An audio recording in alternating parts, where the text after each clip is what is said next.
ਇੱਥੇ ਬੈਠੇ मेरे साडे वड्डे भरा पंजाब तो आए मेरे सारे बुजुर्गों नूं, मेरे युवा साथियों नूं और हरियाणा से आए मेरे पिता तुल्य बुजुर्गों और युवा साथियों को बलराज कुंडू की राम राम।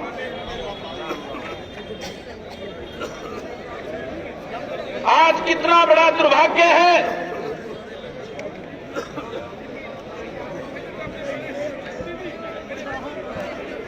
बैठने दो जी, बैठने दो, बैठने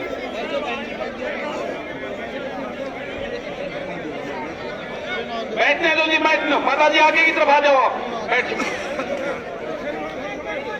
आगे आ जाओ, आगे बना ले, खड़े हो गए, हाथ जोड़ो वाले, पाप पकड़ो वाले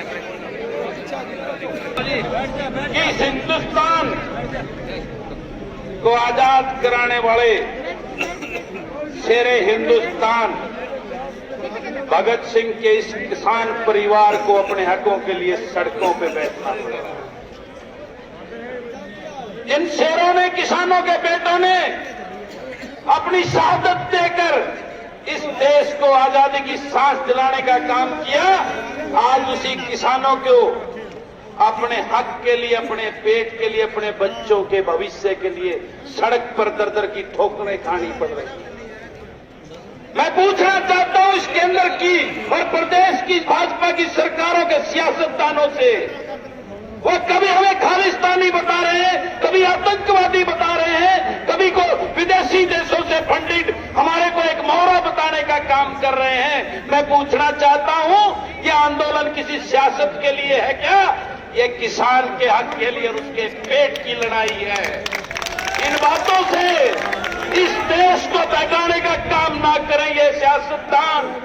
ये किसान का हक के और उस किसान की लड़ाई है और आखिरी दम तक इनके अहंकार को चूर करके अपना हक लेके वापस आएगा ये किसान देश का।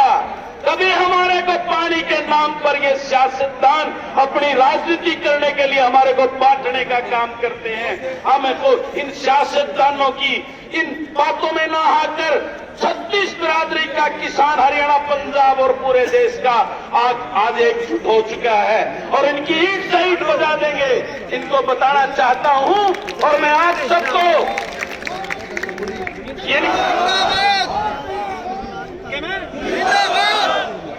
इनके जो मंसूबे, किसान के पास एक अपना खेत होता है, दूसरी उसकी एक पशुधन होता है। इनकी नजरें एक कॉन्ट्रैक्ट फार्मिंग के तहत आपके खेतों पर कब्जा करने की है और जब ये कॉन्ट्रैक्ट फार्मिंग आपके खेतों पे कब्जा कर लेंगे तो हरियाणा, पंजाब का नाम ये आता है कि जहां दूध दही का खाना हुआ हरियाणा हमारा। ये हमारी उन भैंसों का चारा नहीं उगाने देंगे हमारे को खेतों में, ये अपनी पसंद का, क्योंकि हमारे उस दूध घी को बंद करवाकर ये ऑस्ट्रेलिया से, यूरोप से दूध लाकर हमारे को बेचना चाहते हैं अपने बिजनेस को बढ़ाने के लिए। तो मैं आप सबके माध्यम से इस अंधी भरी सरकार को बताना चाहता हूं, बहुत हो चुका है। ये देश जय जवान और जय किसान का देश है, क्योंकि इसी किसान का बेटा, इसी गरीब किसान का बेटा बॉर्डर पर इस देश की रक्षा करता है और अंतरिम सुरक्षा पुलिस की वर्दी पहनकर देश के अंदर सुरक्षा करता है। वो इस किसान का बेटा है। उस किसान के बेटे को अपने बाप से लड़वाने का काम ना करे, भाई को भाई से लड़वाने का काम ना करे, उसको लड़वाने का, क्योंकि अगर वो किसान का बेटा अगर उसका दिमाग सटक गया तो इनकी जो सुरक्षा का घेरा है वो टूट जाएगा। इनको कोई जमीन नसीब नहीं होगी। और मैं आज आप सबको बताना चाहता हूं, जिस प्रकार का खेल ये 3 कानून के काले कानून जो हमारा डेथ वारंट है उसको लाकर इस किसान को, मजदूर को और गरीब को जो ये बर्बाद करना चाहते हैं, इसको हम कतई किसी सूरत में बर्दाश्त नहीं करेंगे।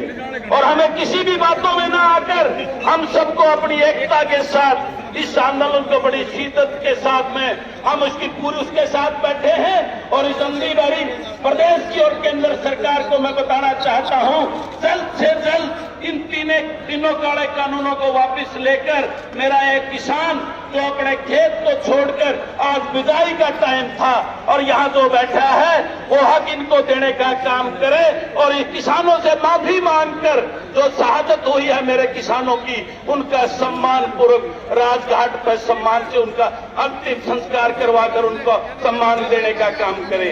यही विनती मैं आप सबके माध्यम से इस अंधी बहरी सरकार को देना चाहता हूं। और मैं आप सबको एक बात और कहना चाहता हूं, आपको एक बात का और ध्यान रखना पड़ेगा, जो आपकी वोटों पे जो ये सियासत करने वाले राजनीतिक दल हैं इनके भी होश ठिकाने लगा दो और इनका जो आज आपके साथ नहीं खड़ा है उसका होक्का पानी बंद करके गांव में आना बंद कर दो। अब ये ट्विटर पे और जो फोटो खिंचवाकर सोशल मीडिया में और अखबारों में छपने का काम करते हो, जो टीवी में चलते हैं उनको भी छित्र मार के अपनी ताकत का एहसान दिला दो कि अब किसान मजदूर का ही राज चलेगा। और ये जितने बैठे हैं इनको मजबूर कर दो, ये जितने नेता चाहे किसी पार्टी का है, ये जो भाषण देकर अखबारों में छपते हैं इनका होक्का पानी बंद करके इनके ऊपर बहिष्कार करके इनके ऊपर बैन लगा दो ताकि आपके कदमों में आकर माफी मांगे और आपके इस आंदोलन में आपका हिस्सा बनकर आपकी आवाज को बुलंद करने का काम करें। इन्हीं शब्दों के साथ मैं आप सबको बहुत बधाई देता हूं और अपने पंजाब के इन शेरों को, मेरे बुजुर्गों को जो 80-80 साल के या रात को सो रहे हैं, मैं 3 दिन पहले रात को रुका था, मैंने रात को घूम के देखा था किस प्रकार 80-90 साल के मेरे बुजुर्ग यहाँ पे सो रहे इस सड़कों पे और मैंने उस दर्द को रात को इस सड़क पे यही सोया था मैं और मैंने उस दर्द को समझा था। तो मैं आपको इस बात के लिए कहता हूं, इस एक दर्द का, इस तकलीफ का इन नेताओं से हमने बदला लेना है।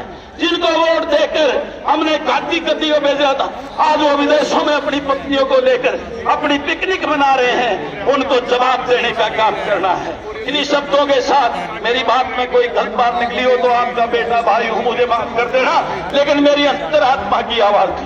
तो नहीं सर, भारत जय जवान जय